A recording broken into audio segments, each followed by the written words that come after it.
നമസ്കാരം. നമ്മൾ ഇന്നലെ അറിഞ്ഞൊരു വാർത്തയാണ്.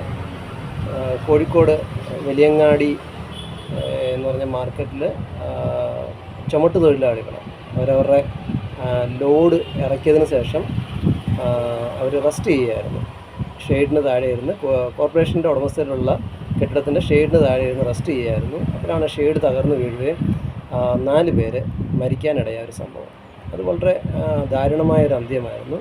നമുക്കത് വളരെ വേദനാജനകമായിട്ടുള്ളൊരു വാർത്തയാണത്.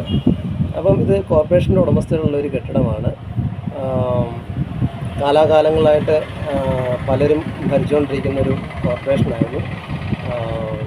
അപ്പം ഇതൊരു വ്യക്തമായൊരു അനാസ്ഥയാണ് കോർപ്പറേഷൻ്റെ ഭാഗത്തു നിന്ന് ഉണ്ടായിരിക്കുന്നത്. ഓക്കെ, ഇത് നമുക്ക് നമ്മുടെ മുന്നിലുള്ളൊരു വസ്തുതയാണ്, പൊതുജനത്തിൻ്റെ മുന്നിലൊരു വസ്തുതയാണ്, നമുക്ക് മനസ്സിലാക്കാൻ വേണ്ടിയുള്ളൊരു വസ്തുത നമ്മുടെ മുന്നിൽ ഉള്ളതാണ്. അപ്പം പൊതുജനത്തിൻ്റെ അല്ലെങ്കിൽ പബ്ലിക് സേഫ്റ്റിക്ക് എന്ത് ഇമ്പോർട്ടൻസ് ആണ് കൊടുക്കുന്നതെന്നുള്ളതാണ് നമുക്കിതൊന്ന് മനസ്സിലാക്കാൻ പറ്റുന്നത്. പബ്ലിക് സേഫ്റ്റിക്ക് ഇമ്പോർട്ടൻസ് കൊടുക്കുമായിരുന്നുണ്ടെങ്കിൽ ഇതുപോലുള്ള കെട്ടിടങ്ങളെ ഡിമോളിഷ് ചെയ്ത് അതിൻ്റെ സ്ഥാനത്ത് പുതിയ കെട്ടിടങ്ങൾ നിർമ്മിക്കാനുള്ള നടപടി ഓൾറെഡി എടുത്ത് ചെയ്യുമായിരുന്നു. ഇങ്ങനെയുള്ള സംഭവങ്ങൾ നമുക്ക് ഒഴിവാക്കാൻ പറ്റിയാണ്.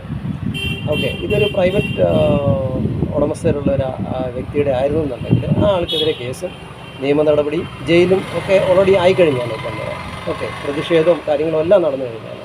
പക്ഷെ ഇവിടെ അങ്ങനെയല്ല കാര്യങ്ങൾ. അപ്പം അതുകൊണ്ട് പൊതുജനം എന്നുള്ള നിലയിൽ ഞങ്ങൾക്ക് പറയാനുള്ളതെന്ന് വെച്ച് കഴിഞ്ഞാൽ